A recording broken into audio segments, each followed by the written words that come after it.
We're back.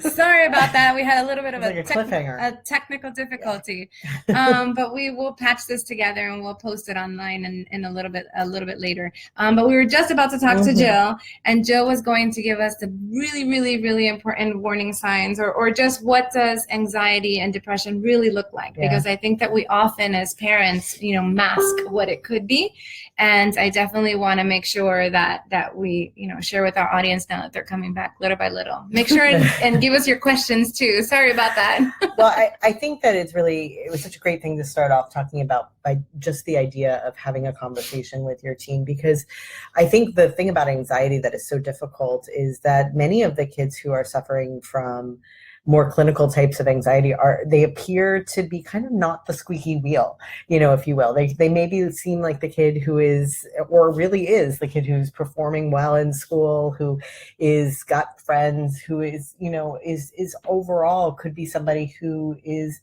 able to kind of perform under pressure. However, what we know about anxiety is that it really is this idea of worrying a lot of the time, or, anticipating bad things happening in the future, or thinking about things too much. And it can be, really a lot of tension in their bodies. It can keep them up at night. It can cause people to be very frustrated, or, do behaviors like making lists and putting things off that can end up with somebody getting, kind of sad and down about, just how tense and worried they feel a lot of the time. And what would you say is a healthy anxiety? So, it's an honor student with a huge load, right? And they have a certain GPA. And Lina, before we even started, Lina made a great point that we've made them have anxiety, with some of the SATs and the goals and the things that they're supposed to be doing and achieving and all this kind of stuff. I don't think that they're kids anymore. So I guess it's, what's a healthy anxiety and what's not? Because that's really what parents struggle with. Absolutely. And I think one thing to remember about anxiety is that it comes from fear, and fear is a normal emotion, right? We are all born with the ability to feel fear, and we feel fear for a reason, because it keeps us safe, and it tells us something important about our environment. It tells us to stay away from something that is obviously dangerous, or, that it could hurt us. So, when somebody is experiencing a normal amount of anxiety, they may be reacting to the perception of something being dangerous, or, the idea that something dangerous could be happening in the future. Whether that's realistic or not, can be different. I mean, teens are not always able to tell what is a realistic worry. That's one of the ways a good conversation can come in to play, on a daily basis with your teen. But I think the one thing to understand is that is going to be something that may go up, may go down, depending on the day, depending on the perception of how much threat they're feeling, at a given time. And that's normal. But, when it gets, frequent, persistent, getting in the way of, doing the things that they want to on a daily basis, getting in the way of kind of normal routines, and sleeping, eating, those kinds of things. That's when we start to be concerned that this is maybe more than, I'm just a little more worried than usual about a test, or a little more upset than usual about the idea that somebody, slighted me at school, or something along those lines. Okay. I would say also that, in a teen, something that's kind of to me it's almost like a telltale. When somebody brings me a teen, I always check with their social group. And a lot of the time when they're highly anxious, they may have the social group, but it's not they don't describe it as support. They're nitpicking and looking at it in a particular way because that becomes their tribe, that becomes their second family. Yeah. So sometimes when there's high anxiety, you'll hear this storyline, this negative storyline about how things are happening to them, or at them, or with them. Sometimes I'm sort of weary of the bully campaign, because sometimes they can even hide behind, well, they're bullying me, but when you begin to tease it out, and again, that's why why should we talk to them? Right. You want to check in with them and be mindful not to be that mama bear, right? Because particularly important. It's so important because it's this idea of I don't want anybody to make their child a victim or a perpetrator. We need to help our children understand that there's choice. Even when somebody is being incredibly awful to you, there is the choice to walk away, as best you can, or seek assistance. And the other thing with anxiety is that a lot of parents begin to avoid with them. Right. And I know why, because in your parent heart, you see the distress. That's right. And you're like, well, I can't cause that kind of distress on my child. But then you fall into that loop. Absolutely. And I really want to build on what you're saying. Two things. One, I think that what you said about the idea that kids, teens who are anxious, never are really feeling satisfied with their social group. They're kind of always looking for, that one thing that could be wrong, and that's such a common thing that we'll see, that they kind of pick out the one little piece of negative information and, kind of can't stop really thinking about that one piece.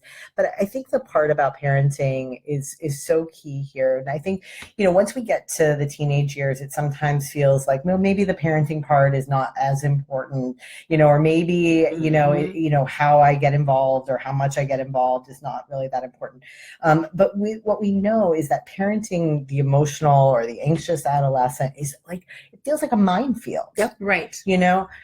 Because there, exactly what Lina said, that there is a normal pull from the time that they're babies to soothe them when they're distressed. That's right. That is your job. Right. That is your job as a parent.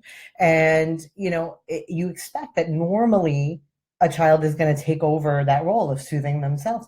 But a child who's struggling with anxiety, a child who's struggling with depression, they have a really hard time soothing themselves or making themselves feel better in that situation. So they're going to keep turning to you for reassurance or to get out of that situation, sometimes ahead of time, sometimes during the situation. And brilliantly. Exactly. Right. And it's never going to be about the fact that they were anxious, right? That has nothing to do with it. Right. But, that is a trap, exactly as you said, that, we really good parents fall into it. Some of the best parents that I've met, that, and sometimes just telling you that, that you might fall into that trap, it can really help to kind of just recognize the pattern. I've met with a lot of parents of anxious teens who then say, I realized that I was helping them avoid, right? And that they weren't learning how to deal with that stressful situation as a result. Right. And teens want to risk take. That's true. Healthy teens want to risk take. Healthy teens all of a sudden want to join the debate team when they've never spoken to anybody. I wonder what that could be like. But so if your teen all of a sudden is not risk taking, even in the subtlest of ways, and wearing something new, or you have to begin to go, they're supposed to be risk taking. Some do it subtle, some are like my daughter shaved the side of her head, No, that's a really good point. I think that, and it shows how much you really know about sort of the development of kids, because I think that we sometimes see some of these adolescents who are chronically anxious and depressed kind of stuck emotionally. They're not taking these steps. They're not risk taking. They're not sort of pushing back. Yes. They want. We all achieved independence at some point, right? Well, maybe. Maybe not, just depending. But, we are in Miami. Yeah, exactly. In general, moms are older. I still depend on mine, but okay, what I think about that. So never mind what I just said. Except in Miami. Right, except in Miami. But in general, people want to achieve independence. It's a life task, right? And a lot of these adolescents that we work with here in Miami, they don't have a plan for moving on. They don't have a plan to separate. And some of that might be cultural, but some of that also really might just be, the anxiety talking and the sense of dependence and worry about, can I do it on my own? Because I haven't really experienced that. I haven't really learned how to do that. Yeah.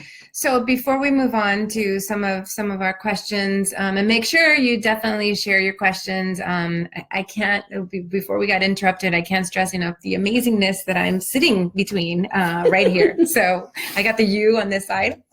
I'm not a cane or anything like that. And our ongoing counselor and consultant and mental health expert, Lina. So I just want to make sure that and we didn't get to, if you weren't here at the beginning, Jill is a psychologist with the UM School of Psychiatry. Did I get that right? I keep getting psychology. I'm so tired. She didn't go to medical school. I'm not going to pretend that I went to medical school just because of Facebook Live. It's been a long It's a day. PhD. I apologize. So anyway, I wanted to, what are some tips, right? So, I see the anxiety in mine, in their behavior and as well balanced that everybody thinks that, our children are, I see it, right? So what are some of maybe some warning signs, and then to help parents say, okay, well, I'm seeing that. Right. At what point do you say, maybe we should, talk to a counselor? Because the best thing that I learned from Lina, just on our conversations, was that their brain is different, right? That's not, that I'm not dealing with the adult that is rational and it doesn't want to take risks and all that. So I think it's really important to have tips on how to identify that, and when is it a good time to seek some counseling? Well, I think, like I mentioned before, I think that the things that you're looking for, is it more than you would expect, looking at their peers, looking at other kids their age, is it more frequent? Is it more excessive? Okay. Is it something that, is getting in the way? Is it getting in the way of their sleeping, their eating, their ability to make friends, keep friends, get their work done at school? It could be any one of those things, or it could be many of those things. Okay. Are you feeling that pull that we talked about earlier to just kind of keep them back all the time because they're emitting so much distress? I think those are things that start to tell you that this might be more than, what we would typically see. And, maybe it's time just to talk to somebody about whether that is in fact more than. There are times where somebody has brought me, an adolescent to work with, and I say, it's actually not as bad. It's adolescents. You have an adolescent, but many times the parent's instinct is right on. Right. Yeah, I was about to say that. Like, trust mommy gut. Your mama gut. Like, a lot of you guys are out there thinking that your child may be a little too sad or a little too scared, and your own personal stigmas behind what mental health means, and your own fear of, like, what's my child going to feel like if I take them to a therapist? And I would say to you, if your gut is screaming, listen to it, and allow someone like Jill or someone like myself to say to you, okay, you got a normal teen, get the hell out of my office. Right. Or, okay, mom, something's going on here. I am a firm believer in rule it out, because the other thing about, adolescence is it's that, it's in the development of a human being, it's a highly dangerous time. It is.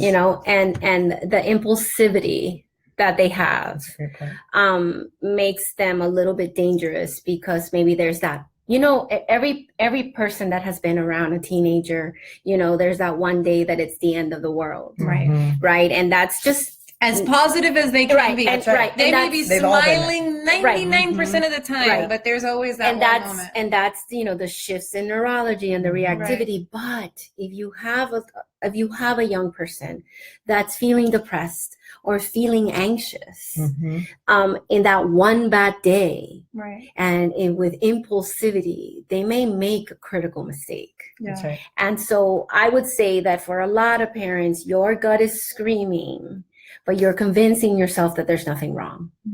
And I think it's not to say that you can prevent every developmental mistake, right? No. Like you can't. No. But I think that, if you feel like this is something that you can, you can feel that something is just going on that maybe they can't tell you, you know, and that's okay too, you know, and we've had lots of parents who have come in and said, well, I actually, you know, we interview the child and we interview the parents separately when they come into my research clinic at UM. And a lot of times parents like, I don't know, you're going to have to ask them what they're feeling, because it's internalizing. It is inside, you know, so many of these kids, you know, have not shared the depth with anyone. Right. So, you know, relying on sort of that gut, you know, but not sort of beating yourself up if you've missed a couple of times where, you know, maybe they have taken risks that they shouldn't have, or maybe, you know, they're gotten distressed or had some kind of negative consequences. It's not too late. Never. You know, it's not too late to, you know, to step in, even if they're really having some significant problems. You know, the good thing about therapy for anxiety is that it works. Exactly. And I think it's amazing that we're in, we're going to get to your question right now. Candy. So we're in 2018 and it still flabbergasts me that we still have a stigma, you know, that somehow that you have a failure in parenting because you're taking your child to speak to a counselor, and it couldn't be anything more polar opposite. And I want to say that as a parent who parents 2 teenagers and 1 shot, I can say that there's nothing more comforting than that just following your gut, but also in working with someone who can and really take it to another level, because I didn't go to school for that, right? And so I don't really know. I'm just a parent, right? So just because you gave birth doesn't mean that you can't. It comes with the instruction manual, right? So I think that part is why you shouldn't be parenting alone, right? Yes, don't parent alone. So I like Candy's question. She asked, for a tween or teen that has never had a meeting with a counselor, how do you explain to them that counseling would be a good option? You know, I'm a firm believer in being, you know, in going in with the truth and saying, you know, buddy, I've seen that, you know, you and I have been fighting more, and, you know, I find that you and I have, you know, I've been worried about you, and there's somebody that I can bring you to that can talk to you about your feelings, that can talk to you about things that may be concerning you in your mind that you don't really feel comfortable talking to me about, and know that, you know, we can visit more than one person, and you can let me know who you feel comfortable with.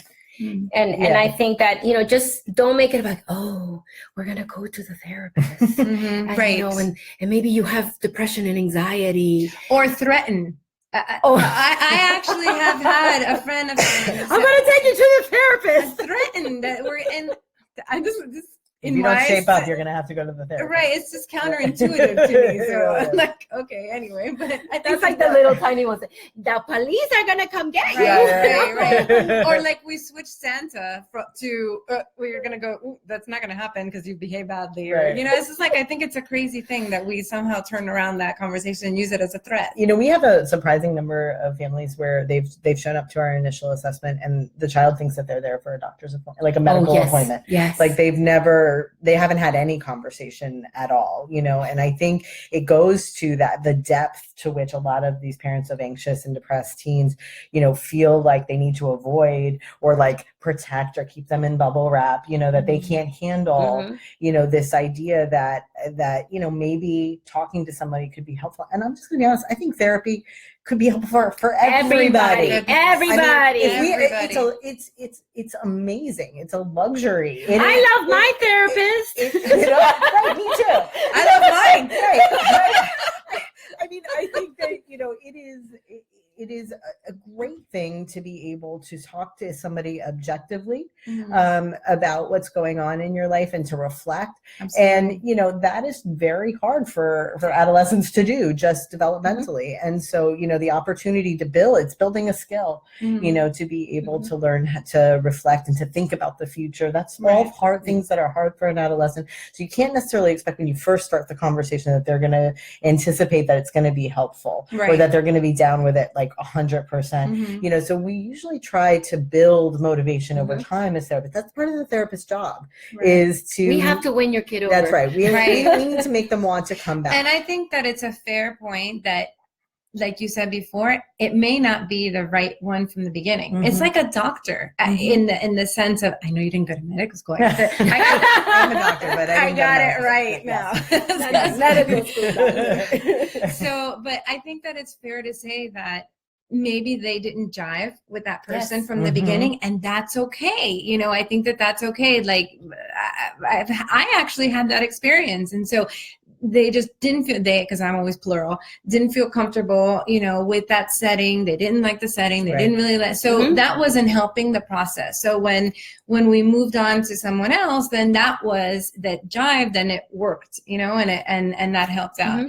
I think Sonia's point, hi babushka, you know, I wish I would have done counseling with the trio. She's so funny. But to, you know, some of us, I don't have the option of having learned from a first child to then go on to, I either did well or I messed it up with two, right? So with the twins, Juanesito, the twins. But I really do think that parents with, you know, even the younger tweens have such an opportunity to start conversations earlier. Absolutely. The earlier, the better. Not that you're lost at an adolescent, but I think if we could touch on that a little bit, like earlier is good. Earlier is definitely good. And, you know, when we think about when anxiety and depression emerge, it often is in these early to mid, you know, adolescence, the late school years, you know, going through puberty. I think we can all remember that was not fun. And that, you know, it promotes a lot of anxiety and worry, you know, hormonally, normally. And so you're going to see a spike in symptoms around that time and afterwards. So, you know, if you're seeing that, part of that could be developmentally normal, but part of that could also be an exacerbation of something that is real. And, you know, this is a great time early on before things become so entrenched, you know, and people become so avoidant or withdrawn that there are consequences for it, you know, and I think I can't encourage people enough to think early with prevention. And you know, those of you that have seen me on this Facebook Live before, or those of you that know me personally, you know, I'm always thinking about the brain. And here's the thing about a seeking assistant earlier, you know, the brain learns through repetition and experience. Right. So for somebody that is dealing with their anxiety or dealing with their depression, they are creating strategies to manage it. Right. So the depressed kid may be avoiding that one class and skipping that one class, but now that's a strategy because it's worked. And, you know, and then it just becomes it becomes habitual. So then now instead of just skipping one class, now they're not going to want to go to school. You know, I had a client where, you know, I had to wait outside of the school and be like, okay, buddy, let's get in there. And that was our time together. I met her at school because mom could only get her to the parking lot. Right. And so it's important why earlier or why to keep an eye out, because, you know, the longer the strategy is there, the harder it is to break it down and to make a case to their brain of like, we are not going to use this habit anymore. Right. Because see, it's worked. Right. I mean, I can't really underscore what you're saying enough. I think that there is really mounting evidence that the kind of therapy we do, which is exposure therapy largely for anxiety, where we're asking people to approach something that maybe they've been avoiding, to deal with it little bits at a time and tolerate the distress that they feel in it, that it literally changes how you deal with fear in the brain. You know, that you are creating new learning. And that you're creating new pathways in the brain, really, or using other pathways more effectively, I think might be the better way to put it. Yeah. And so, you know, that idea, whether it's through this kind of therapy or other kinds of therapy, getting, you know, there's a lot of ways to get to the same place. You know, we know that there are some really positive changes that can affect the whole course of how one approaches things that scare them in their lives moving forward. So one thing, because we're getting in about 20 minutes, so I definitely wanted to, because we hear so much, they're depressed. Teenagers are depressed. It's always, and I think it's I don't want to label it as it's the same thing as when they say they're being bullied, right? Like I just think we have to be careful with the words that labels. We choose and the labels, right? And I know that you say that a lot. Me too. And so I have OCD. Yeah, and you're like, you don't know what that is. It's Right. painful. Right. That's true. And so I'd love for you to touch on what's the difference, right? And what are signs, because parents struggle so much with maybe they're just having a bad day and they're sad, to is it habitually sad and it really is something clinical? Right. So, and not use it as, well, they're depressed, don't worry about it. You know, I definitely think I would love to share that. Absolutely. Well, I think of depression as really having two features. One is that idea of sadness, but it also in teens very often can be irritability. And that might be like, oh, okay, well, they're all depressed, right? Every, you know, I've just made everybody feel like their teen is depressed. But it's a really heightened irritability. It's more than just the, I don't want to talk to you today kind of irritability. Okay. And it's something, once again, that is getting in the way for them. So it could be that sadness, it could be that irritability. But the other feature of depression that's really important, and I think people forget about it a lot, is its loss of interest in things that people used to enjoy. And it's not, I got interested in something else, you know, and I've stopped being, you know, I have an 8-year-old and he's constantly interested in like something else. Like it's the next thing, right? Like Pokemon was yesterday, like tomorrow is like whatever else on YouTube that he just found. Sorry, now I feel like I've said I'm a horrible parent now. But, no, you just joined the community. Exactly.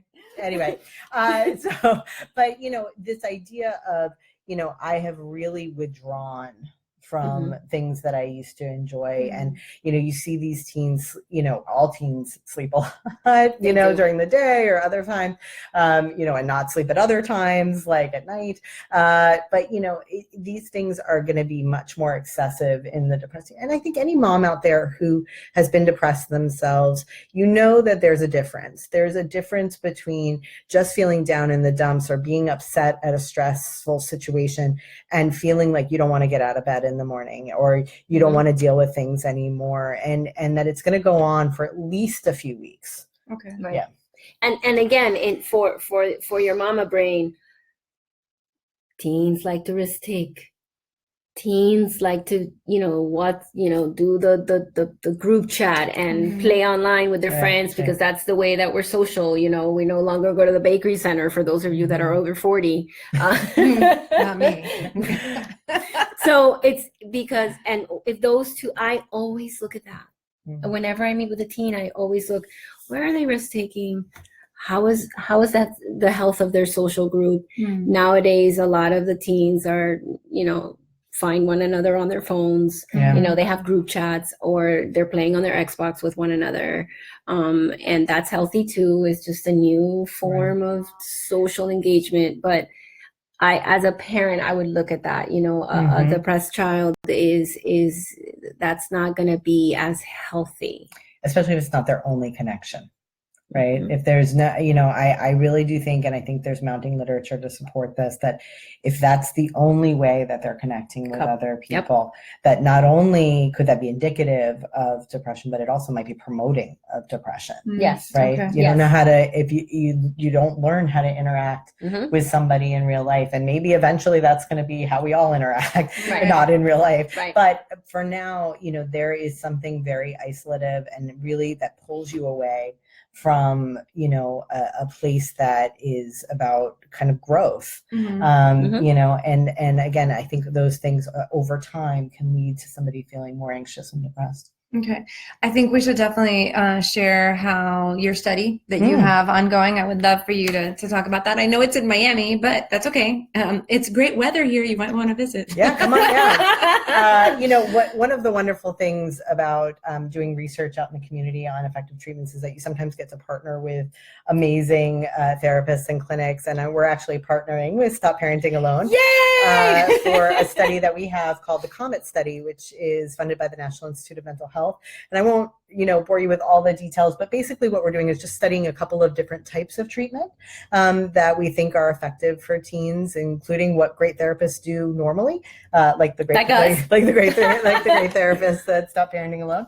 And we're really interested in just kind of following them and seeing, you know, how, you know, teenagers who have anxiety, who have depression, who have OCD, or those kinds of problems. How do they do in these different types of therapies? So when they call Stop Parenting Alone, or whether they call the COMET study at the University of Miami, we'll, offer them some options to just learn first about what's going on. And then, and then the possibility of being seen normally as Stop Parenting Alone, but with a therapist who might be doing one of these different kinds of therapies. Right. So if you've listened to this conversation and you find that maybe, you want to know whether your child might be anxious or depressed, know that we are now partnering with UM, and you can give our office a call, and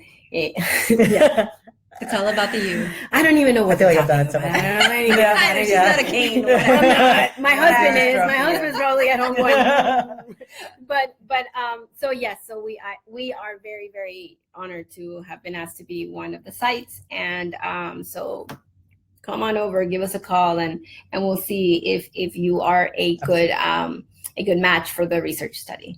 And on an ongoing basis, we have our Ask Lina Corner for Los Tweens and Teens. So make sure that you send us your questions. We have columns that Lina works on, and we are going to a monthly Facebook Live schedule. So we're definitely going to be bringing this more. So make sure that you share with us what are your concerns. And it's not easy. You shouldn't be parenting alone. No.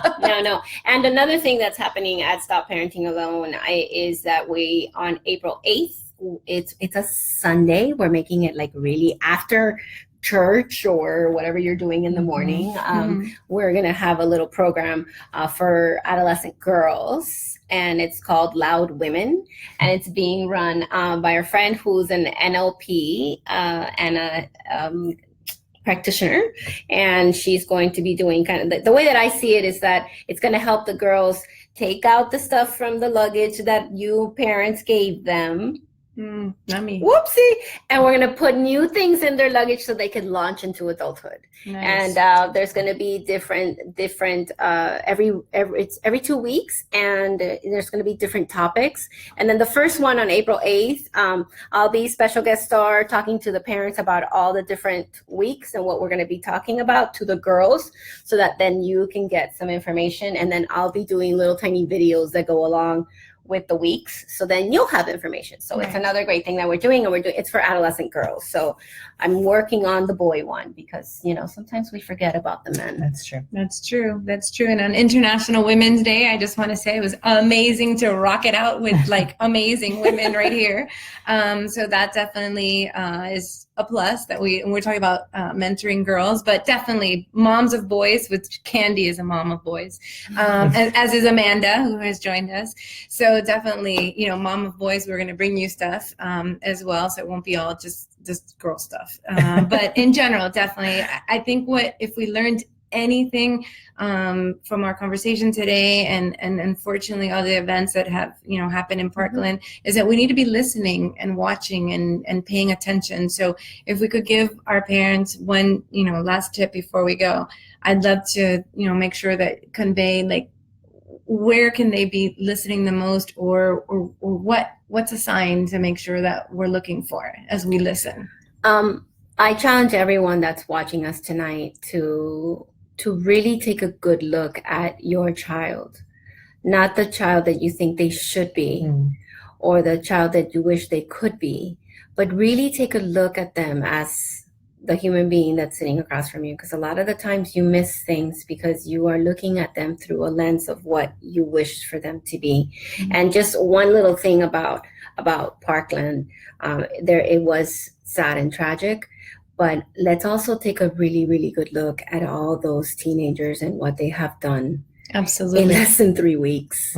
Legislation just changed in the state of Florida. It wasn't perfect. Right. But some major things were put into that bill, and those parks to take credit for that. So that those teenagers are out there too, and I'm always like, every time I see that the Emma Gonzalez is at her last name, I'm like, who are her parents? Where are her parents? And because they made someone. They created that citizen, and she's a beautiful citizen. And I would say to all of you, slow down and take a look at your children, like take off the glasses. It's hard to do, like I just, my daughter is, they're almost 13 and I am now like in adolescence, like full blown. And I knew it intellectually and I knew it from all the books, but now I'm feeling it as a parent and it is hard stuff. So know it's hard stuff and know that you're grieving your baby, and that's okay. Yeah, and I think that, if we've learned something from the aftermath of what's happened with Parkland, it's how resilient people can be, and the many ways that people cope. We're seeing some very visible community activists, who are coping in a particular way, but there is a whole variety of healthy ways to cope, and these are ways that also people can learn. And if I can really just leave with one sort of take-home message for all the parents out there, it's that if you see that your child is feeling more anxious than usual or they're more down than usual, know that there is help for learning how to cope more effectively. That these are skills that somebody can adopt and they can be empowered. I look back at some of the people that I've worked with long ago, and I think about, the idea of learning how to adjust your vision for how to deal with fear in your body can impact the course of your life. It can really set in motion a path of being more engaged. And so, the therapy that is out there can help in the moment, but it can also help adopt an attitude that can be healthy and helpful for the rest of their lives. Yep. All righty. Well, with that, how do you give them the tools to teach what to look for within their own peers? That's a quickie. Next week. Exactly. At our next episode. Right back to that. No, but a quickie on that one. How do we give them the tools or teach them what to look for within their own peers? Ask them, let's say that something happens, something absurd that your child does because they're adolescents and they're risk-taking and, they made an impulsive choice. Instead of telling them what you thought they should do, ask them this: what do you think you could do next time? That's a great question. With everything that happened this time, what do you think you could do next time? And what you do there is that you're helping them think through and process what just happened and come up with their own solution. When you talk at an adolescent, they don't hear you, because this upper area of the brain wants to debate with you and, wants to create more and more, upper cortex information. And the more you make that work, just like when they were tiny, and they were pulling up to walk, the more you will build that area of the brain that helps us make decisions. So the key question in adolescence is, what do you think? And what do you think you will do next time? Right. Versus guilt. Versus let's make them feel bad about it. 100%. And that's hard. That's hard to make sure that shift happens. Or fear, or use fear to make them make a decision. If you do this, then you know what's going to happen. Then you're going to get pregnant, and and your kid is like, their risk-taking machine in their brain is like, I'm not going to listen to the parental figure. Right. Well, that's just modeling. More anxiety and more fear. So. All right, everyone. Well, thank you again so much. We are going to try to merge part 1 with part 2. See how that goes. But nonetheless, we will have it on the page and for everyone to listen. And we'll be bringing a whole new series of Facebook Lives. And thank you again to these phenomenal women. And happy International Women's Day. Yay! Ciao. Yay, women. Good night.